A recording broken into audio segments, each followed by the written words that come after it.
ব্যক্তির শেফার কারণ হয়। আমি আপনাদেরকে শুধু সেই কথাগুলাই বোঝাইতে চেষ্টা করতেছি।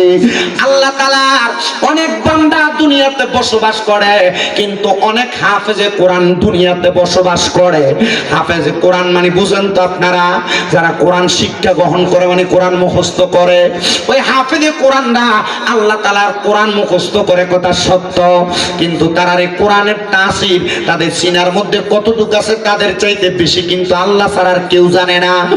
একদিন দামেস্কের জমিনের মধ্যে একজন হাফেজে কোরআনের সিনার মধ্যে কোরআন আছে কথা সত্য, উনি চিন্তা করলেন আমার পেটের মধ্যে বড় ব্যথা হওয়ার কারণে আমার মাথাটা এমন অবস্থা হয়ে গেছে, আমি পাগল পাড়া হয়ে গেলাম, কোনো ওষুধে আমার কাজ করে না।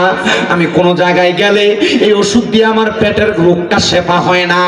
এবার আমি শুনতে পাইলাম আমাদের এলাকার মধ্যে নাকি একজন হক্কানি ওলি আছেন। ও বাবা, আল্লাহর ওলির দরবারের ভিতরে মাসির ফতোয়া দেওয়া যায়। আরে বাবা, নবী যখন দুনিয়াতে ছিলেন, নবীজি দুনিয়া থেকে রওজা মুবারকে যাওয়ার আগে দুনিয়ার জমিনের ভিতরে এই দুনিয়াতে মাসির যে ফতোয়া মারে আপনার কাছে, এগুলা তো আপনারা বুঝাই দিয়ে গেছে গা, আপনারা এরপরে আর বুঝার মতো আপনি চিন্তা করতেছেন আর কইছে এটা সহি, এটাই সহি, এটাই সহি না। আরে বাবা, মাজারওয়ালা এই ব্যক্তিগুলা তো আল্লাহর ওলি, এই ব্যক্তিগুলা তো হক্কানি। কিন্তু হ্যাঁ, আরেকটা কাহিনী আছে। আপনার এই অত্র অঞ্চলের ভিতরে বিভিন্ন জায়গায় মাজারের ভিতরে আছে না, আল্লাহর ওলির নাম দিয়ে মাজারের ভিতরে বেরিয়ে দিয়ে নাম করে, এর লাগা ওই এরারা বন্ধ করে। কথা ঠিক আছে? কথা ঠিক আছে নি? মাজার মানে গান বাজনা না তো, মাজার মানে আল্লাহর দরবার মানে গান বাজনার জায়গা না। আল্লাহর দরবার মানে তরিকত, শরীয়ত, হাকিকত, মারফত সব শিক্ষা গ্রহণের জায়গা। সুবহানাল্লাহ নাই তো? সুবহানাল্লাহ নাই তো? আরে গৌসে পাক আব্দুল কাদের জিলানীর দরবারে বেরিয়ে গান কইতো না, কাদা করিবেন আমাদের দরবারে বেরিয়ে গান কইতো না, এখনো কয় না। হযরত বাহাউদ্দিন নকশবন্দির দরবারে বেরিয়ে গান কইতো না, এখনো কয় না। মুজাদ্দেদ আল ফেসানির দরবারে এখনো বেরিয়ে গান কয় নাই, ভবিষ্যতে কইতো না। মনে রাখেন বাবা, মনে রাখেন, মাথায়ও রাখেন, আল্লাহর ওলিরা মানুষকে সত্য ধর্ম এবং দিন শিখাইতে আসে। তো আল্লাহর ওলিরা হক, এই আল্লাহর ওলিদের ওসিলা দিয়ে যখন আমরা দোয়া করি তখন আমরা কাছে ওসিলা কই ফেলি। ওসিলা দিতে কে কইছে? ডাইরেক্ট আল্লাহর কাছে যাবি। ওসিলা দিতে আল্লাহ কইছে, আল্লাহর কোরআন ওয়াবতাকু ইলাইহিল, আল্লাহ নিজে বলতেছে ওসিলা তালাশ করো। আমরা আল্লাহর কথা মানি, বলেন কার কথা মানি? ওয়াবতাকু ইলাইহিল ওসিলা কি আমার কথা না আল্লাহর কোরআনের কথা? আমরা আল্লাহর কোরআনের কথা মানি। আমি সব আপনারা জিজ্ঞান, আমি সব আসেনি নি, আমি কত পুকুরে জিজ্ঞান, আমি মিশা কথা বলে দিতেছি। আল্লাহর কোরআন বলে ওসিলা দেওয়ার জন্য। ওসিলা কাট দিবেন? হক্কানি রব্বানি ব্যক্তিদের ওসিলা দিবেন। কথা কোন না, হক্কানি রব্বানি ব্যক্তিদের ওসিলা দিবেন। কেমন ওসিলা দিবেন? এবার ওই হাফেজে কোরআন বলতেছে আমার পেটের মধ্যে বড় পীড়া, দামেস্কের জমিনে বড় মাপের আল্লাহর ওলি, ওই আল্লাহর ওলি ওনার দরবারের মধ্যে কত মানুষ আসা যাওয়া করে, কত মানুষ আসা যাওয়া করে। ওই মানুষগুলা আল্লাহর ওলির কাছে যায় কত রকমের কথা বলে, কিন্তু বাবারা আপনারা মনে রাখবেন সব সমস্যার সমাধান করে দেয় কি? ধরে বলেন না কি? আল্লাহ করে দেয়, কিন্তু আল্লাহর ওলিরা সামান্য ওসিলা মাত্র। ও বন্ধু, হাফেজে কোরআন বলে আমি নিয়ত করলাম, মনে মনে চিন্তা করলাম আমার পেটের মধ্যে তো এত ব্যথা, আগামীকালকে সকালবেলা আমি বাড়ির মধ্যে যায়া আল্লাহ তাআলার কোরআন তেলাওয়াত করব। এই কোরআন তেলাওয়াত করলে আল্লাহ তাআলা যদি এই আল্লাহর ওলির ওসিলায়, আল্লাহর বন্ধুর ওসিলায় আমার পেটের পীড়া, আমার পেটের ব্যথা যেন আল্লাহ ভালো করে দেয়।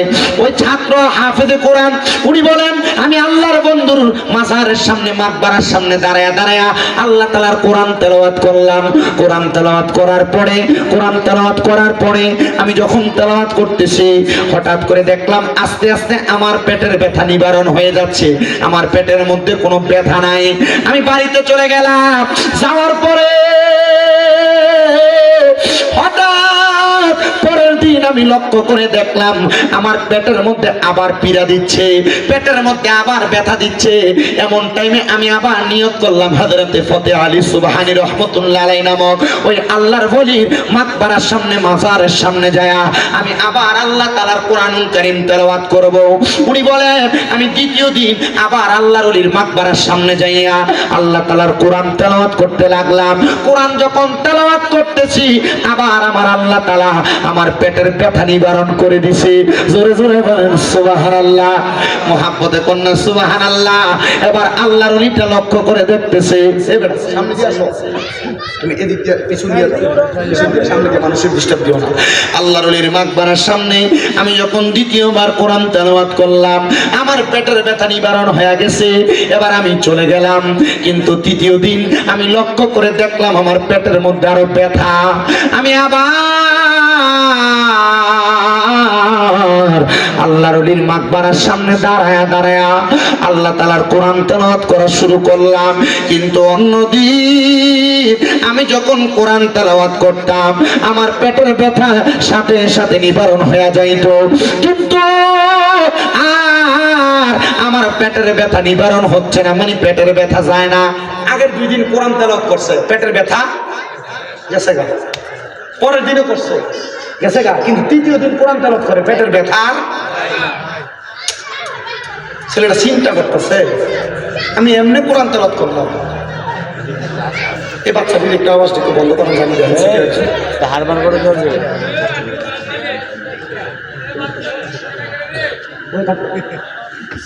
আবার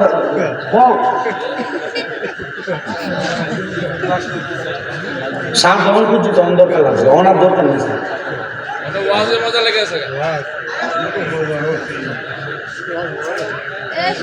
প্রথম দিন কোরআন তেলাওয়াত করছে, পেটের ব্যথা কি হয়ে গেছে। দ্বিতীয় দিন করছে, তখন পেটের ব্যথা, কিন্তু তৃতীয় দিন কোরআন তেলাওয়াত করে পেটের ব্যথা আর যায় না, পেটের ব্যথা। অন্যদিন যে পরিমাণ কোরআন তেলাওয়াত করতো তার চাইতে 4 ডবল কোরআন তেলাওয়াত করে ফেলাইছে, কিন্তু পেটের ব্যথাই যাইতেছে না। ছেলেটা ডাক দিয়ে বলে আমি আরো বেশি কোরআন তেলাওয়াত করতে লাগলাম, আমার পেটের ব্যথা নিবারণ হয় না। আমি যখন কোরআন তেলাওয়াত করতেছি আবার আমার পেটের ব্যথা নিবারণ হয় না, আমার মাথাটা একটু গরম হয়ে গেছে। আমি এমন টাইমে ওই আল্লাহর ওলির মাকবারার পাশে, মানে মাজারের পাশে, কবরের পাশে আমি একটা ব্যাগ দেখা এটা হাতের মধ্যে নিয়া আল্লাহর ওলির মাজারের উপরে, মাকবারার উপরে আমি ঠাস ঠাস করে 3টা বাড়ি মারছি। 3টা বাড়ি মারছে, 3টা বাড়ি মাইরা আমি রাগান্বিত হয়ে হাতের ব্যাগটা নিয়া আমি সামনের দিকে যাইতেছি। হাইরে, যখন আমি সামনের দিকে যাই দেখলাম আমার চোখের সামনে একজন ব্যক্তি দাঁড়ায় গেছে।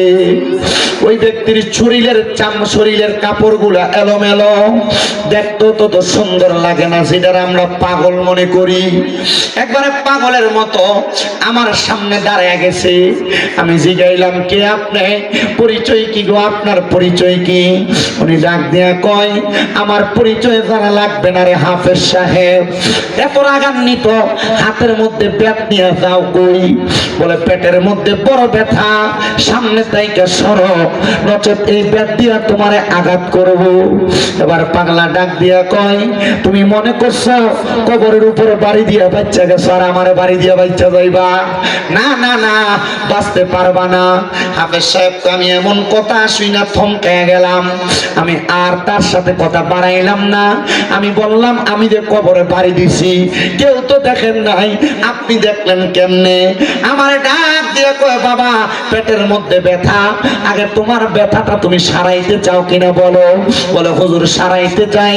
এবার ওই হাফেজ সাহেব ডাক দিয়ে কয় ওই পাগল ব্যক্তিটা কি যেন পইরা আমার পেটের মধ্যে ওনার হাতটা বুলিয়ে দিছে। বুলানোর সাথে সাথে আমার পেটের মধ্যে যে ব্যথা ছিল ওই ব্যথাটা নিবারণ হয়ে গেছে। আমার পেটে কোনো ব্যথা নাই। আর আমার বলছে আর কোনোদিন আমার পেটের মধ্যে ব্যথা হবে না, আমার পেটে ব্যথা হবে না। এই কথাটা বলার সাথে সাথে আমি একটা লাফ দিয়া ওই পাগল ব্যক্তিটার পায়ের মধ্যে ধরে ফেলাইছি। আমি বললাম, হুজুর, ও আমার প্রাণের হুজুর, আমি আপনার কদমের মধ্যে ধরে বলি গো হুজুর, আপনার কদমে ধরে বলি হুজুর, আপনি বলেন না আমার পেটের ব্যথা আপনি যে ভালো করে দিলেন, আপনি এমন কি আল্লাহর ওলি? আমি তো এতদিন পর্যন্ত মরা ওলির কবরের ভিতরে যে কোরআন পড়ছি, আমি আপনার এতদিন পর্যন্ত চিনি নাই। উনি ডাক দিয়ে কয়ে, পাওটা আগে ছাড়ো, তারপর আমার পরিচয় জানো। উনি আবার পাওটা ছাড়ার পরে ওই পাগল ব্যক্তিটা বলে, এবার তুমি আমার দিকে একটু তাকাও। এই তাকাও কথাটা বইলা ওই পাগল ব্যক্তিটা পিঠের মধ্যে থেকে পিছন দিক থেকে ফিরা, পিঠের উপর থেকে কাপড়টা ফিরে দিয়া ডাক দিয়ে কই, তাকায় দেখো তো আমার পিঠের মধ্যে কয়টা দাগ দেখা যায়? বলে, আপনার পিঠের মধ্যে দাগ দেখা যায় 3টা। এ হাফেজে কোরআন, ওই কবরের মধ্যে বাড়ি দিছিলা কয়টা? বলে, বাড়ি দিছিলাম 3টা।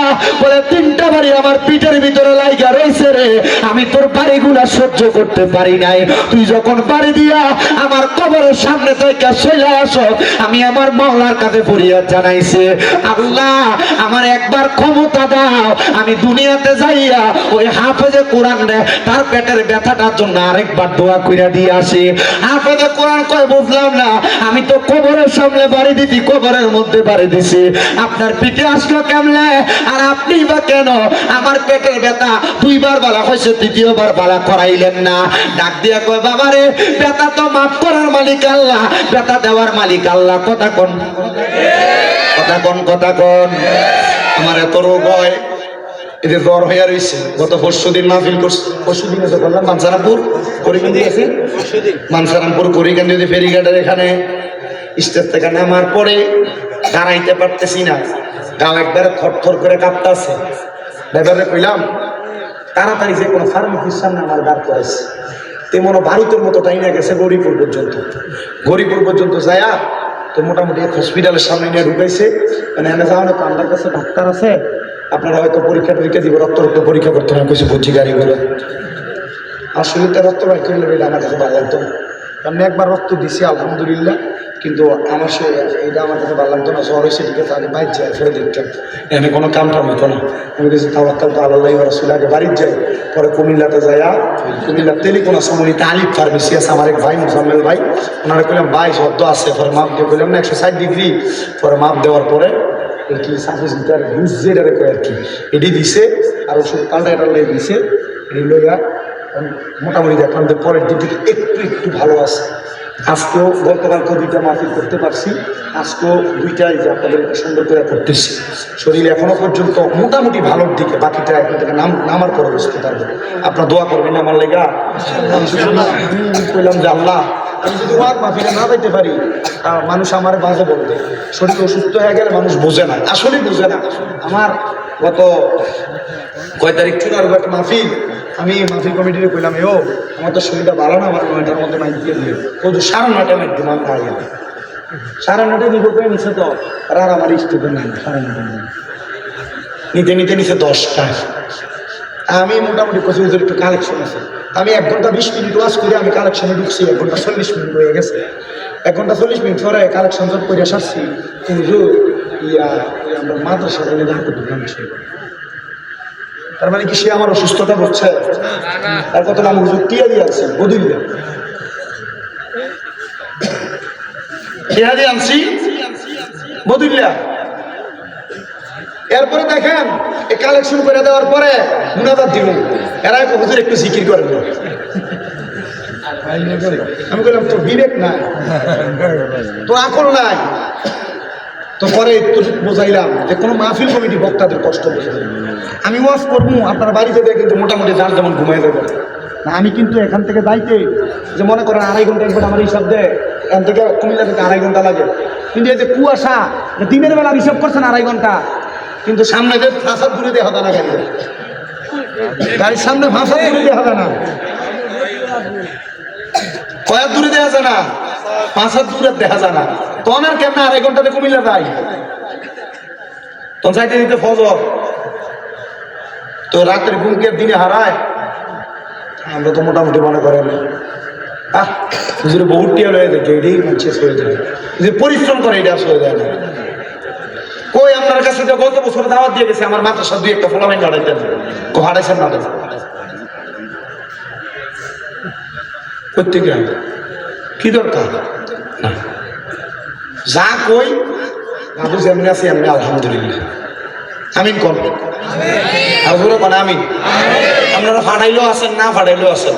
গত পরশু দিন আমার মাদ্রাসার মাহফিল হয়েছে, 150 জন সবক লইছে, মারহাবা কয় না তো, 1 লক্ষ কয়জন সবক লইছে? 50 জন। এই মাদ্রাসায় ছাত্রই আছে 375 জন।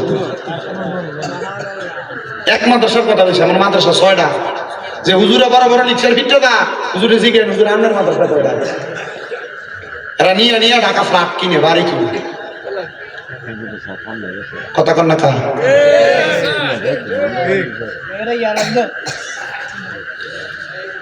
আপনার কষ্ট দিতেছে না তো? আমি আপনারা আর বেশিক্ষণ কষ্ট দিতাম না। আল্লাহ কবুল করো। একটু দুরূদ শরীফ পড়েন। সালাতুন ইয়া রাসূলুল্লাহ হাবিবাল্লাহ আলাইকুম সালাতুন ইয়া রাসূলুল্লাহ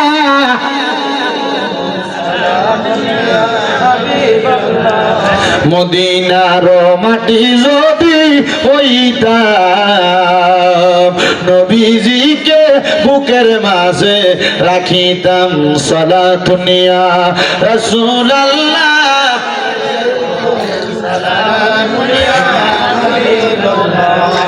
আলাইকুম সালাতুন ইয়া রাসূলুল্লাহ সালামুন ইয়া। হাফেজে কোরআন একটা ডাক দিয়া কয়, পাগল পাগল আপনার কাছে জানতে চাই, তাইলে আপনার কবরে বাড়ি দিলাম, এই বাড়ি যদি আপনার ফিডে লাগে, এ পাগল তাহলে আমি যে আপনার কবরের সামনে দাঁড়ায় দাঁড়ায় কোরআন পড়ছি, প্রথম দিন আমার ব্যথা তো মাফ হয়েছিল, দ্বিতীয় দিন পড়ছি মাফ হয়েছিল, তৃতীয় দিন পড়ছি ব্যথা কেন বাড়লো? পাগল একটা ডাক দিয়া কয়, কোরআনে হাফেজ, ব্যথা দেওয়ার মালিক আল্লাহ, নেওয়ার মালিক আল্লাহ, বাড়াইয়া দেওয়ার মালিক আল্লাহ, কমাইয়া দেওয়ার মালিক আল্লাহ। হাফেজ সাহেব, প্রথম দিন যখন তুমি আমার কবরের সামনে দাঁড়ায় দাঁড়ায় কোরআন পড়ছ, তোমার কোরআন তেলাওয়াতটা আমি কবরের বাসিন্দার কাছে বড় মায়া লাইগা গেছে। আমি ওই সময় আমার আল্লাহর কাছে কইছি, আল্লাহ তার কোরআন তেলাওয়াতটা যে এত সুন্দর, আল্লাহ তার কোরআন তেলাওয়াতের বরকতে তুমি তার পেটের ব্যথাটা ভালো করে দাও। আমার আল্লাহ তাআলা তোর পেটের ব্যথা ওই দিন ভালো করে দিছে। কিন্তু আজকে গত এর পরের দিন যখন একই সময় হয়েছে, আমার মনে ওই তোর কোরআন তেলাওয়াতের আওয়াজটা বাজতেছিল। আমি আল্লাহরে কইছি, আল্লাহ ওই ব্যক্তিটার পেটের মধ্যে আরেকটু ব্যথা বাড়াইয়া দিয়া দেখো না। সেনি আরেক বাড়াইছে আমার কবরের সামনে কোরআনটা পড়ে। আমার আল্লাহ তোর পেটের ব্যথা বাড়াইয়া দিছে, তুই যখন কোরআন পড়ছস। আমি আল্লাহরে দোয়া করছি, আল্লাহ এবার আপনি আবার তার পেটের ব্যথাটা আবার বাড়া কমাইয়া দেন। আমার আল্লাহ দোয়া কবুল কইরা তোমার পেটের ব্যথা কমাইয়া দিছে। যখন তুমি তৃতীয় দিন আমার কবরের সামনে কোরআন পড়ছো, আমি যখন তোমার কোরআন তেলাওয়াত শেষ হয়ে যায়, আমি আমার আল্লাহর কাছে দোয়া করছি, আল্লাহ আপনি তার পেটের ব্যথাটা আরেকটু বাড়াইয়া দেন, সে যেন আমার কবরের সামনে আরেকটু বেশি করে কোরআন শরীফ পড়ে। আল্লাহ আপনি আরেকটু বাড়াইয়া দেন, সে যেন আমার কবরের সামনে একটু বাড়াইয়া কোরআন শরীফ পড়ে।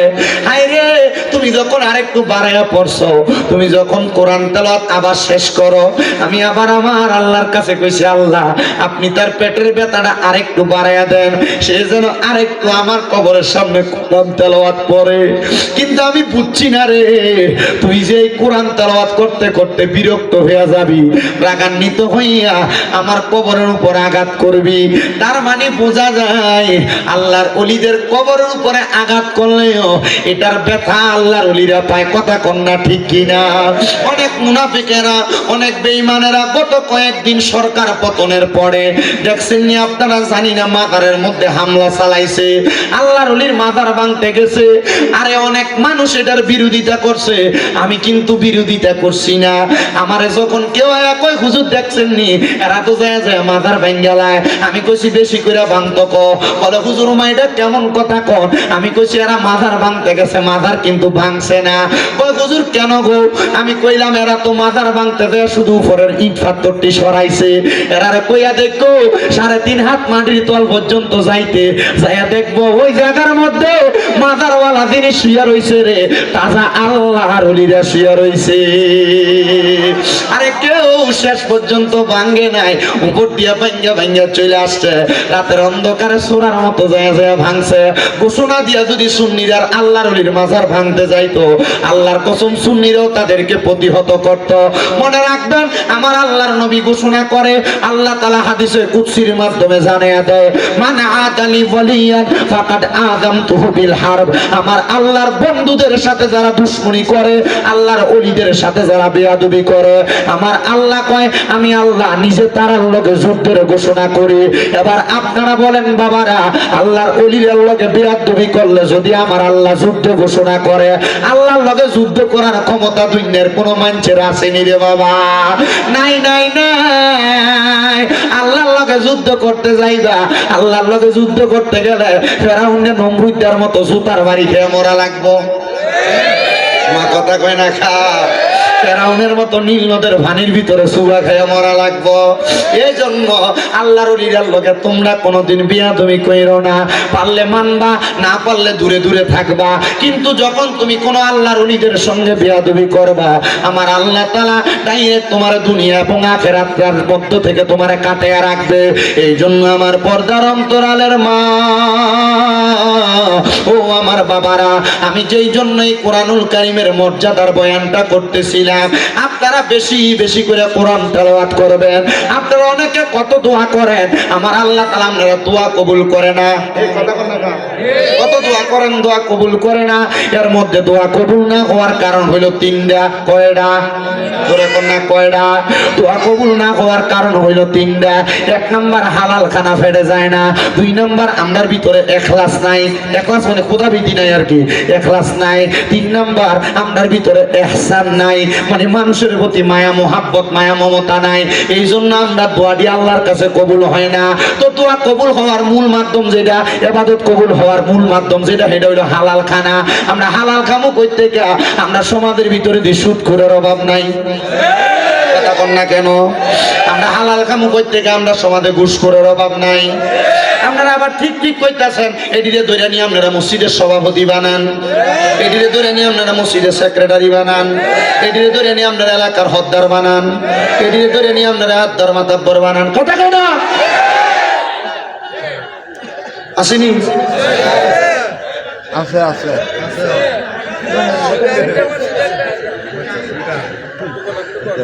যদি কয় আমরা সুৎকা সভাপতি মানে সুৎকা, মসজিদের সাত ডালা দিয়ে দিছে বেটা, মসজিদের রফটি দিছে লাগে বেটা সভাপতি।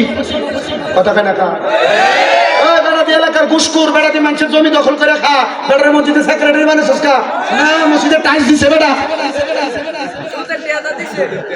কথা কয় না কা? আছে না নাই?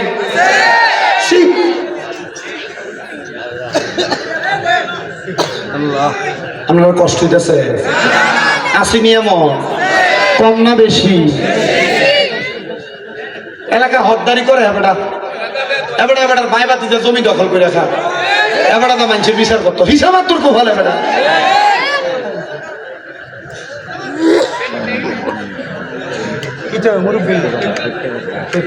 সত্য কথা বলে ওই এমন আছে না নাই? মানুষের জমি দখল করে কায়দা মানুষের বিচার করতো হত্যা। আমার সাধনে বয়ে বয়ে দেখে লম্বা লম্বা কথা এই সুটকুর আর সুটিয়ে করে তোর আর করে নুরা।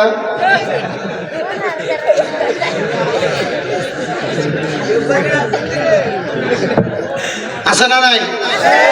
আবার দেখবেন এই রামপুরের বাজারে দেয়া মুরগা কিন্তু আপনি দেশিটা কিনতে পারতেন না, আপনি কিনতে পারতেন না। এবার এক মনে কিনতে মুরগার দাম 3000, এবার প্রায় 3500 মধ্যে কেউ আমরা 3000 তো বেচাইলে কষ্ট হয়ে দেবো। আমার ইচ্ছে হয়েছে আধা মনে 1 মনে কিনে না ঠিক আছে। এই প্রত্যেকে আছে কথা কয় না, আছে না নাই? ওই আছে না না? আবার আপনার এলাকার ভিতরে সাত মনে বলে এটির পক্ষে কথা কর, এক কাপ সায়ের লোভে, এক কাপ সায়ের লোভে এটির পক্ষে কথা।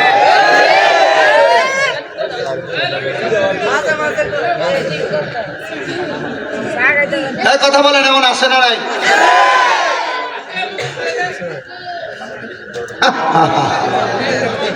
কি জবাব দিব? আবার অবৈধ জমি মনে করেন বাপ করে গেছে, বাপ বইনের সম্পদ বুঝিয়ে দেয় না, আছে 2 লাখ দিয়ে দিয়ে বই দাবি দাবি তাই দাবি ছেড়ে দে। বড় ভাই মরে গেছে, ভাই বাতিদের জমি বুঝিয়ে দেয় না, এমন সিটার নাই আপনার এলাকায়?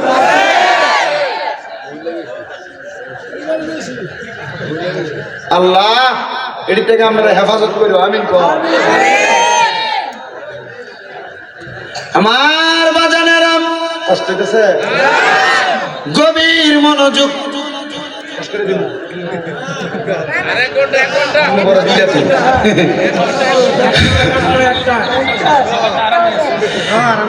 আমার তো আরাম না, আমি তো বেড়াম। আমার বাজানেরা গভীর মনোযোগ দিয়ে বয়ানটা শ্রবণ করবেন, তাইলে দোয়া কবুল হওয়ার যে সত্য, এমন হারাম খাওয়াইনারা হাজার দোয়া করলে দোয়া কবুল করত, কথা কোন কবুল করত।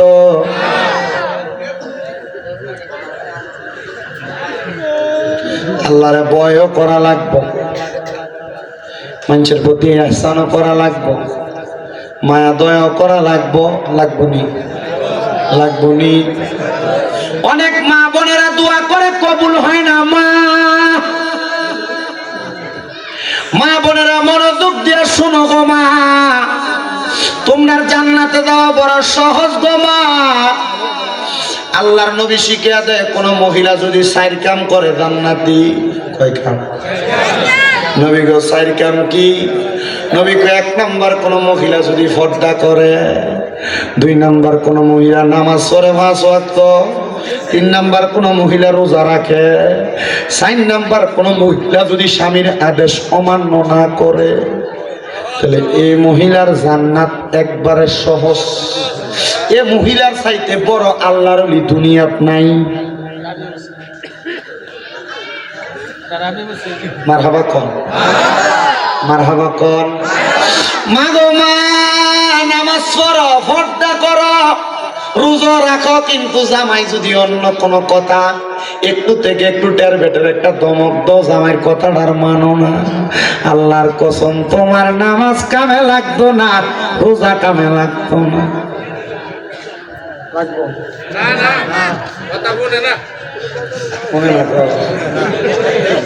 দিনের বেলা তদ্রা করে, রাত্রেবেলা অন্যদিকে মুখ ফিরে রাখে। অন্যদিন বাচ্চা থাকতো এক পাশে, জামাই বউ এক লাগে ঘুমাইতো, যেদিন ঝগড়া হয়ে দিন বাচ্চা মাঝখানে। অন্যদিন কি তো আপনার কষ্ট হইতেছে, এবার কই যা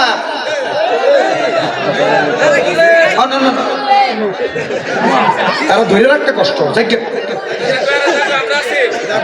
আমরা আছে।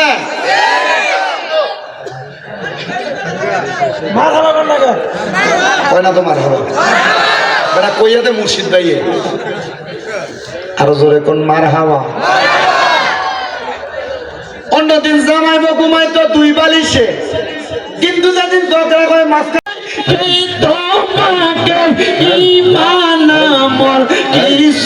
নাই তোমার বান্ধব নাই, বান্ধব নাই গোমর হবা আল্লাহ আল্লাহ নবীর সারা আপন কে গো নাই গো মুমিন ভাই নবী সারা আপন কেহ নাই মারহাবা আল্লাহ আল্লাহ নবী সারা আপন কেহ নাই গো মুমিন ভাই নবী সারা আপন কেহ নাই মারহাবা আল্লাহ আল্লাহ রাহমাতুল লিল আলামিন আপনি উম্মতের জাবিন উম্মত সারা নবী কি সবুজে না মারহাবা আল্লাহ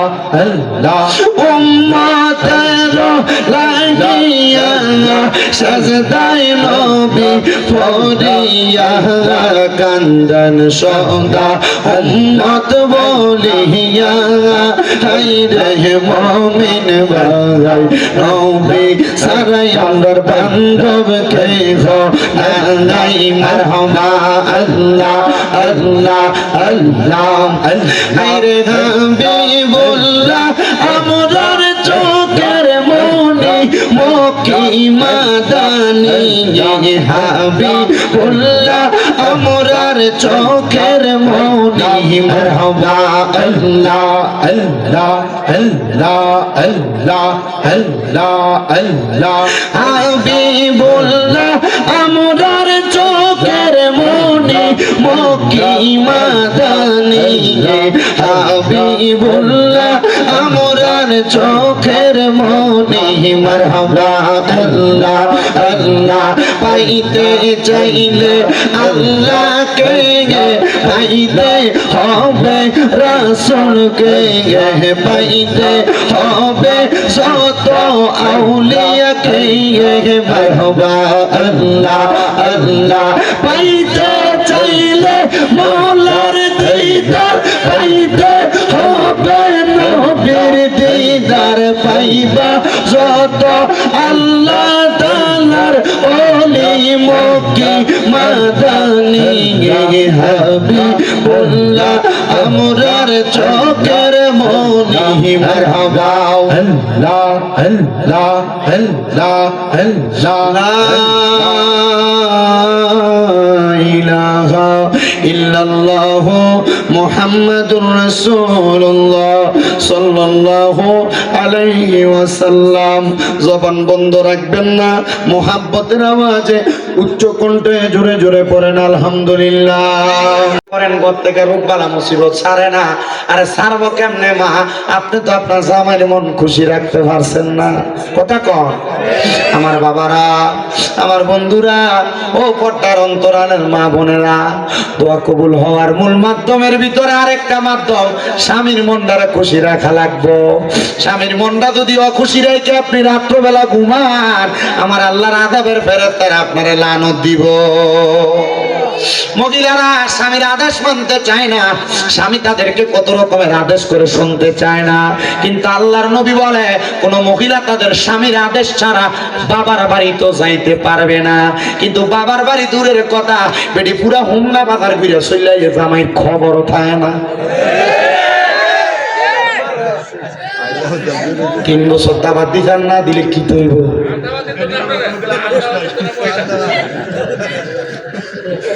কষ্ট দিতেছে আপনারা এ মা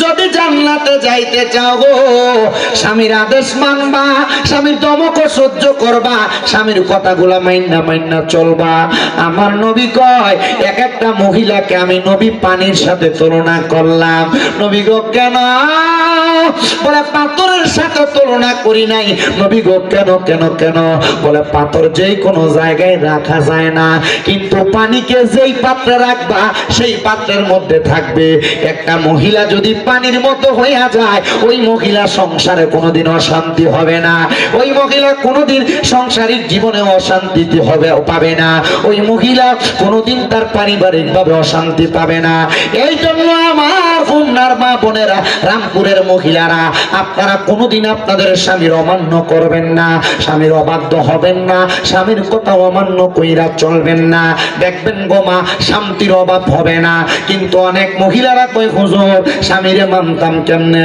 বেটা সিগারেট খেয়ে বাড়িতে আসে, বিড়ি খেয়ে বাড়িতে আসে, হুজুর বাথরুমের গুয়ের গন্ধ এত ভালো লাগে, জামাইয়ের মুখের সিগারেটের গন্ধ এক চাই তার দুর্গন্ধ। তখন আর এই বেডির আর জামাইরে ভাল লাগে না, সুইটারে ভাল লাগে। কথা কয় না?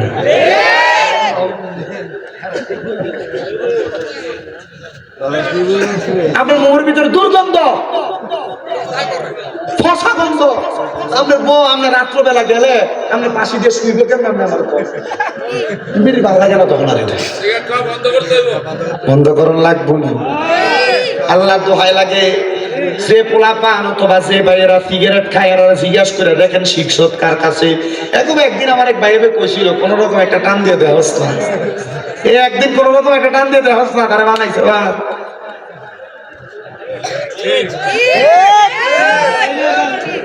এমন বন্ধু পরিত্যাগ করো যে বন্ধু তোমার সিগারেট খানা শিখায়, যে বন্ধু তোমার নেশা করা শিখায়, যে বন্ধু তোমার মানুষের হক খাওয়া শিখায়, গান শিখায়, বত্তা খাওয়ানোর নাম দিয়ে মানুষের কাছে মূলা চুরি শিখায়। এই কথা কয় না? আছে না নাই? এই জন্য বাবা, বন্ধুরা, ভাইয়েরা, আপনাদের কাছে আমার পরজোরে আবদার, আপনার পরিবারের শান্তি করতে চাইলে শুধু মহিলাদেরকে দোষ দিলে চলবে না, মাঝে মাঝে আপনারা আপনাদের নিজের দোষের কত চিন্তা করবেন। দোয়া কেন কবুল হয় না? কত দোয়া মসজিদে বেটারা করে, কত দোয়া মহিলারা আবার তাদের ঘরের মধ্যে করে। এরে বাবা, দোয়া কবুল হওয়ার আরেকটা মাধ্যম আছে। জামাই বউ এক লগে যদি নফল নামাজ পড়া দোয়া করতে পারে, আমার আল্লাহ তাআলা তাদের দোয়া ফিরায় না। জামাই বউ কেমনে দোয়া করলে দোয়া ফিরায় না? এক লগে পড়লে আল্লাহ তাআলা দোয়া ফিরায়। আচ্ছা, অনেক চিন্তা করতেছে আমি ভাই যে বউরে কম কেমনে নামাজের কথা, আমি নিজ ঐদ্য করি কথা কন।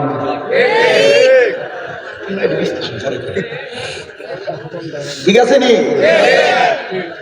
জামাই বউ এক লগে, ওই যে বাসর রাইতে এক লগে ভরাই দিছিল 2 টাকা,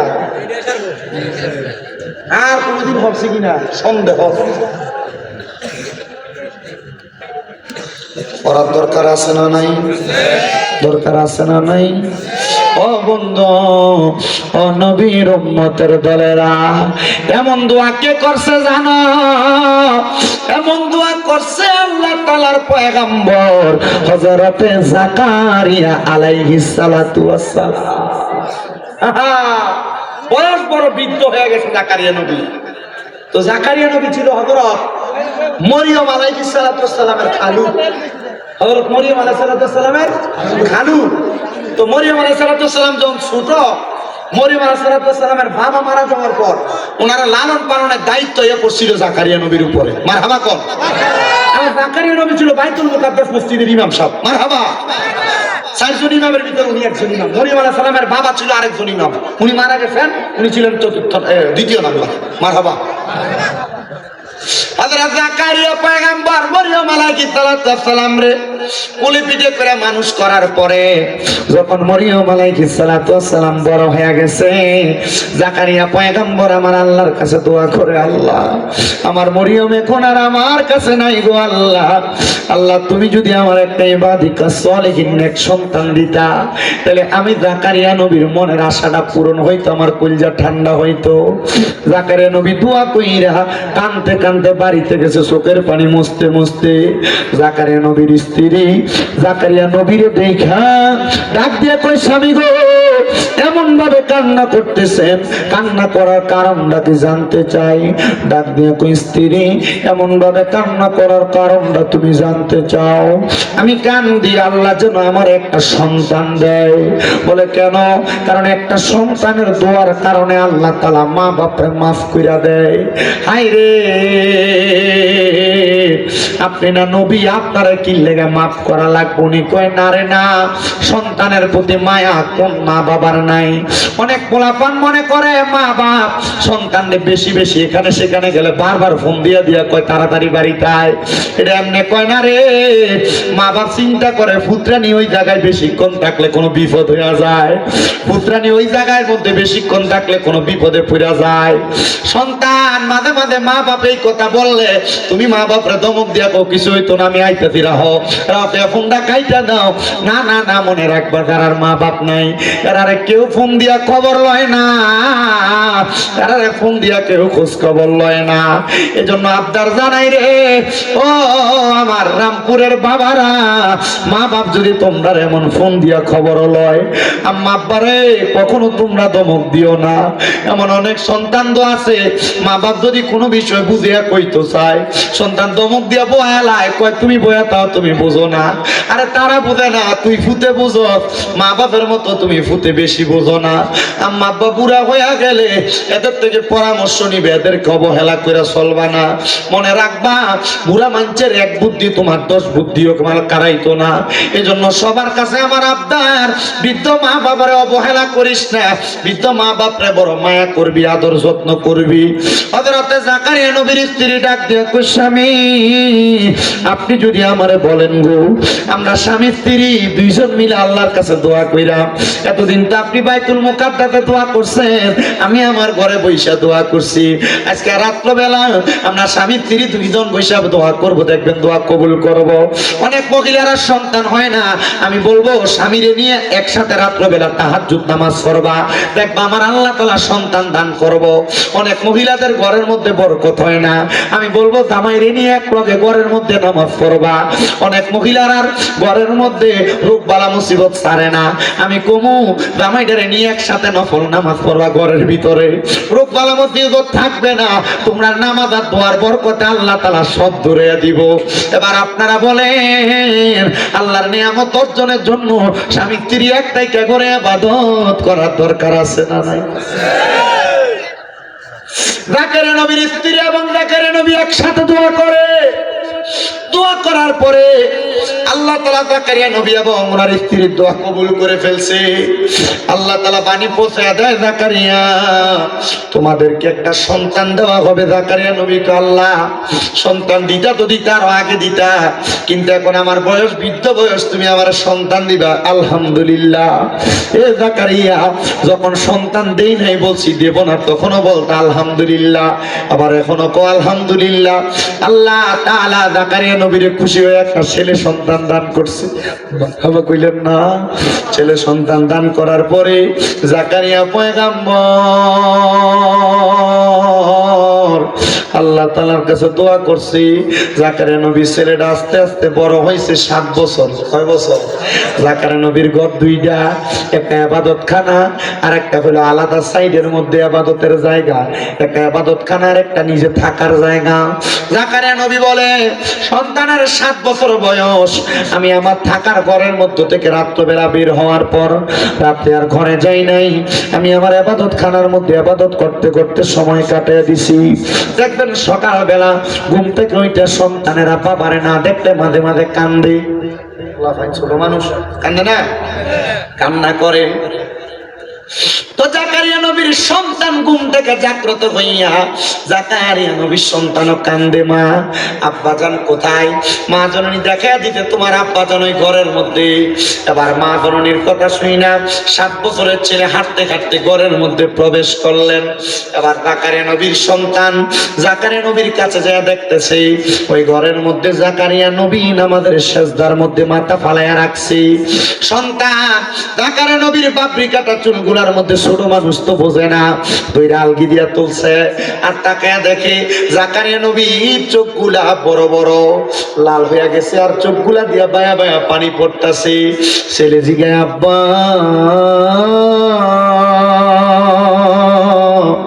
ও আব্বা আপনার চোখের মধ্যে কেন এত পানি? জাকারিয়া নবী কান্দে, হাত ডাক দিয়া কয়, বাবা কবর এমন একটা মারাত্মক জায়গা রে, ওই কবরের পরে হাসর মিজান ফুলসেরাত তিনটা জায়গা আছে জান্নাতের আগে। ওই কবর থেকে জান্নাত পর্যন্ত যে তিনটা কঠিন জায়গা, ওই তিনটা কঠিন জায়গা পাড়ি দেওয়ার সহজ করার যে মাধ্যম, এটা কোনো বান্দার চোখের পানি। আপনি না নবী, আপনি কি লাগে এটার জন্য কান্দেন? কয় উম্মতের শিখাই। জাকারিয়া নবী কয় ফুটের এই কথা বইলা আমি আমার সন্তানকে কুলে নিয়ে ঘরে চইলা গেছি।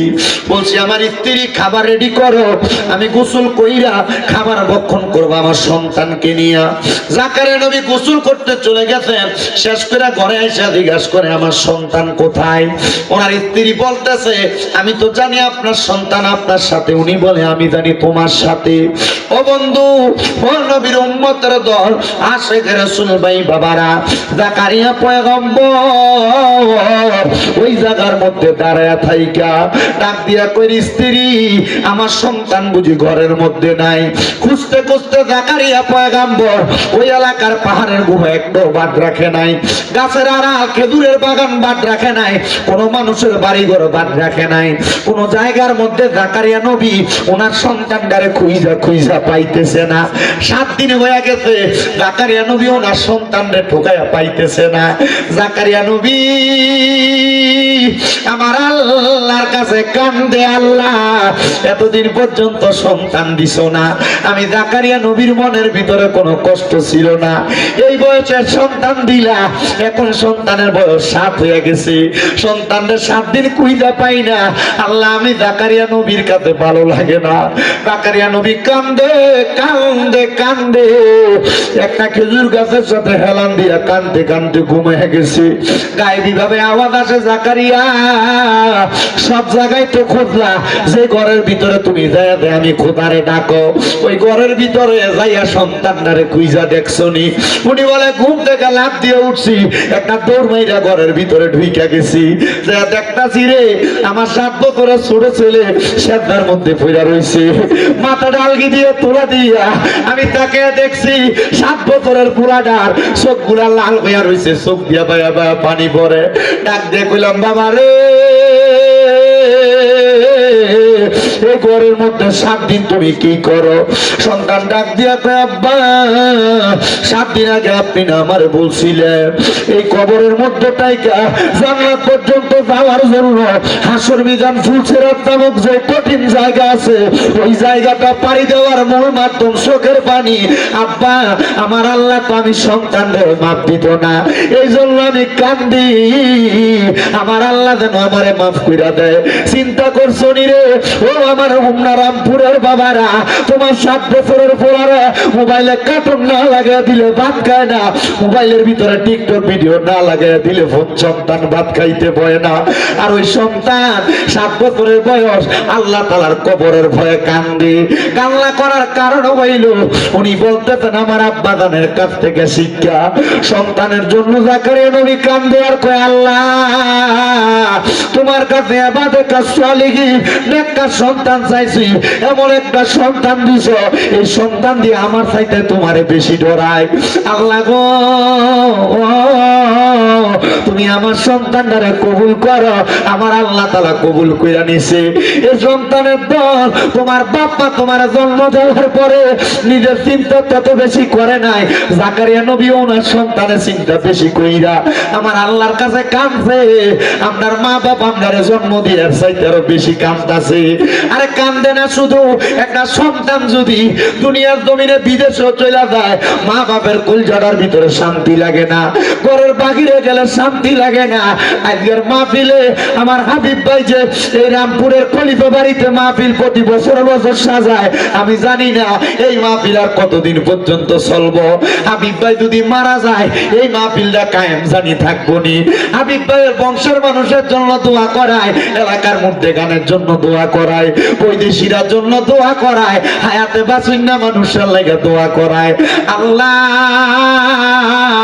আজকের মাহফিলে কোন পোলাপান জানি বসছে, যারার মা বাপ তারা এত কষ্ট করে করে মানুষ করছে, কিন্তু ওই মা বাপ অন্ধকার কবরের বাসিন্দা হয়ে রয়েছে। মাবুদ পর্দার অন্তরালে কোন মাইয়াটা জানি বসছে, তারা রাইগা মা অন্ধকার কবরে মাহফিলে নাই। আল্লাহ কোন মাইয়াটা জানি পর্দার আড়ালে পয়সা রয়েছে, তার আব্বা দুনিয়ার জমিনের মধ্যে নাই, তারা আছে। মাবুদ যারার মা নাই, যারার বাবা নাই, তারার মনে শান্তি নাই। জাকারিয়া নবী সহ সব নবীরা দোহাই দিয়ে দোয়া করলাম, আল্লাহ তাদের মা বাবা কবরে, প্রত্যেকের মা বাবার কবর জান্নাতের বাগান বানিয়ে দাও, প্রত্যেকের মা বাবার কবর নাজাতের ফয়সালা করে দাও, প্রত্যেকের মা বাবার কবর নূরুন আলা নূর বানিয়ে দাও। আল্লাহ ও দয়াল রাব্বুল আলামিন, যারার মা বাবা পয়সা রয়েছে, আম্মা আব্বার হায়াতের মধ্যে বরকত দান করে দাও।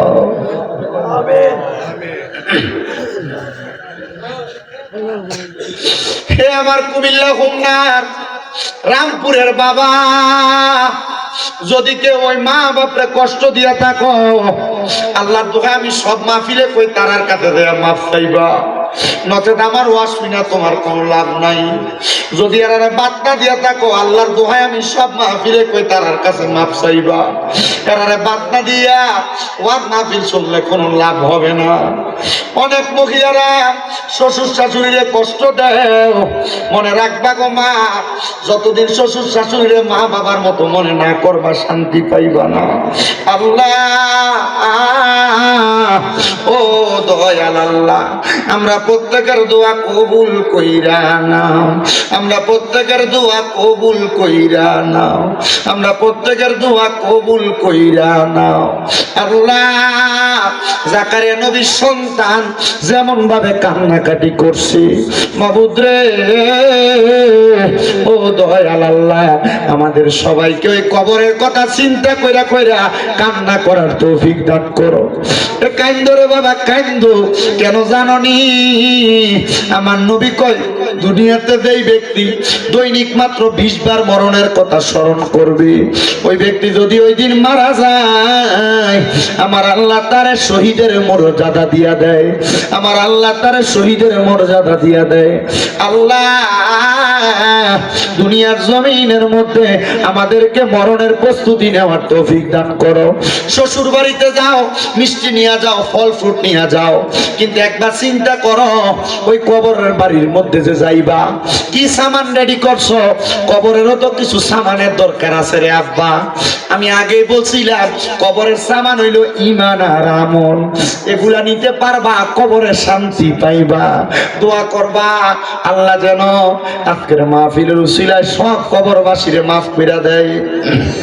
আল্লাহ তাআলার কাছে সেই ফরিয়াদ জানাই, আল্লাহ যেন নবীজির উসিলায় আজকের মাহফিল কবুল আর মঞ্জুর করে নেয়। আসলেন নবী এই জরাতে রহমত বরকত নিয়ে, চলুন সবাই তাজিমে সালাম দেই ওই নবীর, ইয়া নবী সালাম আলাইহি।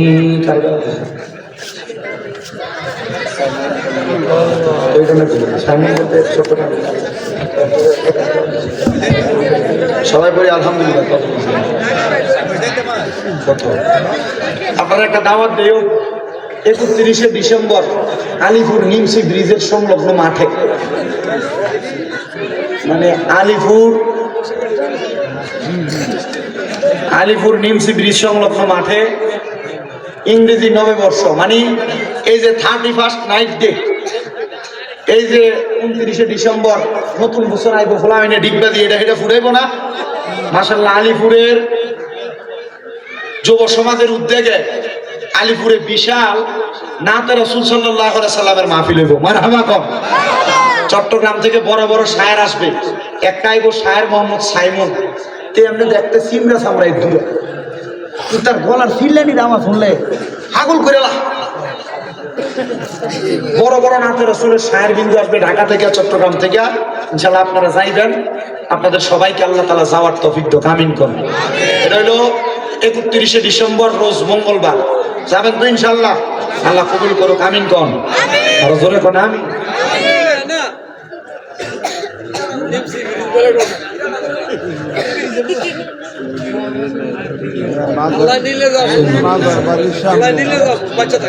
তোর ক্ষেত্রে ওই দিলে আবার তুই যাবি আল্লাহ তো তোর ক্ষেত্রে ওই দিন অনুষ্ঠান আচ্ছা আরেকটা দাওয়াত দেই ইয়া আগামী 6 তারিখ আপনাদের দৌলতপুর বাগাবাড়িতে আসতেছি ইনশাআল্লাহ যাবেন আপনাদের সবাইকে দাওয়াত মোটামুটি তো দাওয়াত কম নাই শুধু বাড়িটা কখনের বাড়ি ইয়া ওই আগামী 3 তারিখে মাফি যেতে রাখছে একটা গুরগুরিয়া আর ইন্ডিয়া রেখে রাখছে আবার বাদেশা ওই তিতাস কি জানি এরপর আবার আগামী 11 তারিখ এরপরে 7 তারিখও আবার মুরাদনগর বাঙ্গুরা বাড়ি করে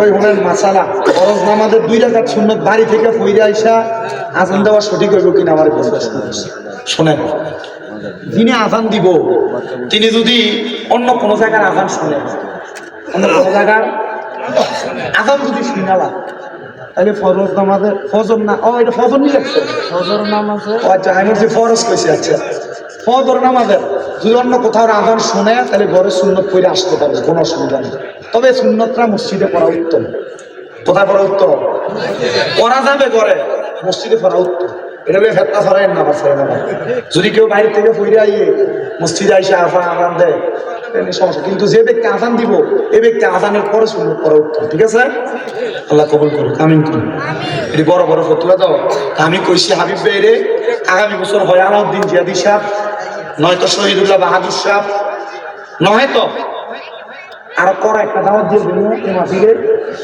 ওইখানে টিয়া বেশি দেবো বড় বক্তা দিয়া সুন্দরকে মাহফিল করবো আমরা মূর্খ সুরিক্ষ দিয়ে আর কয়দিন কি করেন আপনারা বড় বক্তা এই ওখানে সাননি আমিন কর আর জোরে কোন আমিন আল্লাহ কবুল করুক সবার মনের আশা পূরণ করুক তোটা চালু নেই আচ্ছা আমার যে তাহফিজুল কোরআন ইন্টারন্যাশনাল হিফজ মাদ্রাসা কুমিল্লা চকবাজার নূরপুর সমুহনীতে শাহপাড়া রোডের মাথায় আমার মাদ্রাসাটাতে ভর্তি চলতেছে আমি মোটামুটি ওই আগে অনেক মা বাবারা ভালো খাবার ভালো পড়াশোনার জন্য একটু ভিআইপি বিভাগ চাইতো আমার এখানে সেই ভিআইপি ব্যবস্থা রাখছি আবার অনেকের ফলাফল ভাগ্য যায় এটা আটকাইয়া পড়ানোর সুযোগ খোলা আমার এই আটকাইয়া পড়ানোর সুযোগও আছে ইনশাল্লাহ আপনারা যদি কারোর ফলাফল দিতে চান ইনশাল্লাহ নিয়ে যাবেন কুমিল্লা চকবাজার নূরপুর সমুহনী শাহপাড়া রোডের মাথায় আল্লাহ সবাই কবুল করুক আমিন কন সবাই সবার জন্য দোয়া করবেন হাবিবুর রহমান সাহেব আর কোনো কথা আসেনি দোয়া সবাই সবার জন্য দোয়া করবেন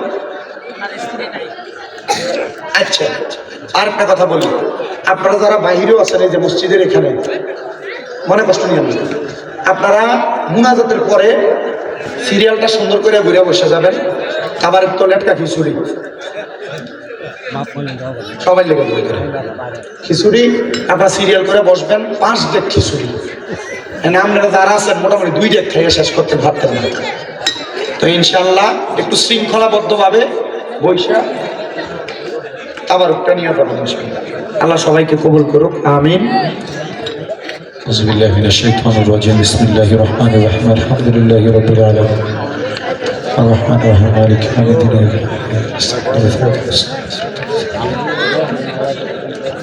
قل هو الله احد الله الصمد لم يلد قل هو الله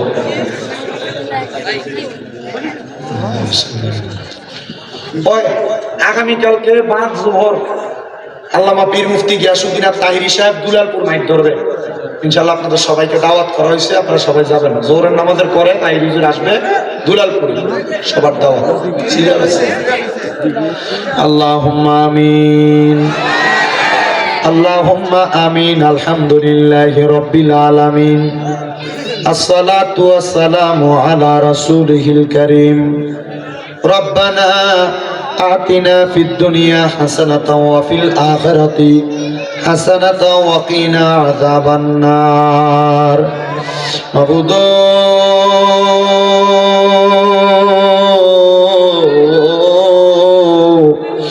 ও দয়াল আল্লাহ একটু রহমতের নজর করে তাকায়া দেখেন না গো আল্লাহ এই কুমিল্লা জেলার অন্তর্গত হোমনা থানাধীন রামপুর খলিফা বাড়ির উদ্যোগে 34তম বাৎসরিক ইসলামী সুন্নি মুখা সম্মেলন সাজাইয়া আজকের মাহফিলের আখিরি মুনাজাতের মধ্যে আমি গুনাহগারের সাথে ওলামায়ে কেরাম, বিশেষ করে তলেবুল ইলমরা, আমার দাড়ি পাকা বুড়া বুড়া মুরব্বী বাবারা, যুবক নওজোয়ান ভাইয়েরা, ছোট্ট ছোট্ট মাসুম বাচ্চারা, পর্দার অন্তরালে আমার কত মা বোনেরা, আল্লাহ মাপ পাওয়ার আশায় গুনাহগারের বেশে দুইটা হাত বাড়াইছে গো আল্লাহ।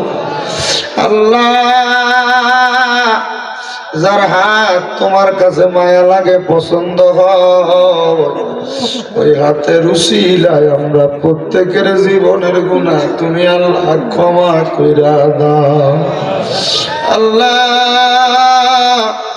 আমরা জীবনের গুনার দিকে তাকাই নেই, আমার কাছে বড় ভয় ভয় লাগে রে আল্লাহ। কোন দিন জানি আজরাইলের হাতে ধরা পড়া যায়। আল্লাহ, আজরাইলের হাতে ধরা পড়ার আগে আমরার জীবনের গুনাহগুলা মাফ কইরা দাও। তুমি যদি মাফ না করো আল্লাহ, তোমার বান্দারে বলো তোমার বান্দা যাইয়া যাইব কার কাছে? রহিম রহমান নামটি তোমার ওই আল্লাহ আছে আমরা আর জানা, সে নামের সিলাই গুনাহ করে দাও ক্ষমা। মাবুদ, আজকের মুনাজাতে কে জানি ঘাত বাড়াইছে, কার জানি জগতের মধ্যে বাবা, যে বাবা রিস্কা চালাইয়া মাটি খাইতা, মাথার গাম পায়ে পালাইয়া সন্তানলে মানুষের মতো মানুষ করার জন্য আব্বা নিজের রক্তরে পানি করছে, এমন আব্বা যাদের কবরে আব্বার কবর জান্নাতের বাগান বানাইয়া দাও।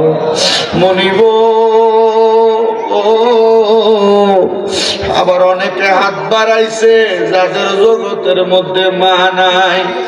আরে মা, যে মা 10 মাস 10 দিন গর্ভে ধারণ কইরা সন্তানের প্রসব বেদনা সহ্য করতে মার বড় কষ্ট হইছে। আল্লাহ, নিজের না খাইয়া সন্তানরে খাওয়াইয়া মানুষ করছে, কার জানি এমন মা দুঃখিনী অন্ধকার কবরে। আল্লাহ, তাদের এমন মা কবরে অনেকে আছে মাও নাই বাবাও নাই, জন্মের এতিম। আমার হাবিব সাহেব বাবা জান ওনার মা বাবার জন্য দোয়া চাইছে, ওনার আম্মা আব্বারে কবুল আর মঞ্জুর করে নাও। এমন ভাবে যাদের মা বাবা কবরে, আম্মা আব্বার কবর নাজাতের ফয়সালা করো। যাদের মা বাবা বেঁচে আছে হায়াতে তৈয়বা নসিব করে দাও। যাদের মা বাবা অসুস্থ পরিপূর্ণ সুস্থতা নসিব করে দাও। আম্মা আব্বার খেদমত করার তৌফিক দান করো।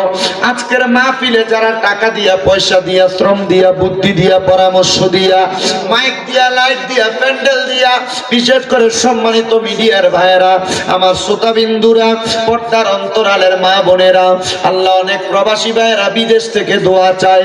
আমার প্রবাসীদের খাস দোয়া কবুল মঞ্জুর করো, প্রবাসীদের মনের আশা পূরণ করো, প্রবাসীদের হায়াতে ইমানে আমলে জিন্দেগি নসিব করে দাও। আল্লাহ, এই এলাকায় থানায় জেলার উপর তোমার কাছ রহমত বরকত দান করো। আল্লাহ, দেশের প্রত্যন্ত অঞ্চল থেকে কত মানুষ দোয়া চায়, প্রত্যেকের খাস দোয়া কবুল মঞ্জুর করে নাও। আল্লাহ, বিশেষ করে আজকের মাহফিলে যারা মুনাজাতে হাত বাড়ায়, অনেকের কামাই নাই, কামাই দিতে বরকত দাও। অসুস্থ থাকলে সেবা দান করো, বিপদে থাকলে উদ্ধার করো। পর্দার আড়ালের মা বোনদের গোপন সকল সমস্যার সমাধান করে দাও। আল্লাহ, হাবিব সাহেব ওনার কলিজার টুকরা সন্তানদের জন্য দোয়া চাই। ওনার ছেলে সন্তান, কন্যা সন্তান সবাইকে কবুল ও মঞ্জুর করো। এলাকার যুব সমাজের উপর তোমার কাছ রহমত বরকত দান করে দাও। যুব সমাজের অনেকে দোয়া চাইছে, তাদেরকে কবুল ও মঞ্জুর করে নাও। আল্লাহ, মরণ দিবা দুঃখ নাই, তবে বেঈমান বানায় মরণ দিয়েন না। মরণের আগে বারবার মক্কা মদিনা তাওয়াফ জিয়ারত নসিব করেন।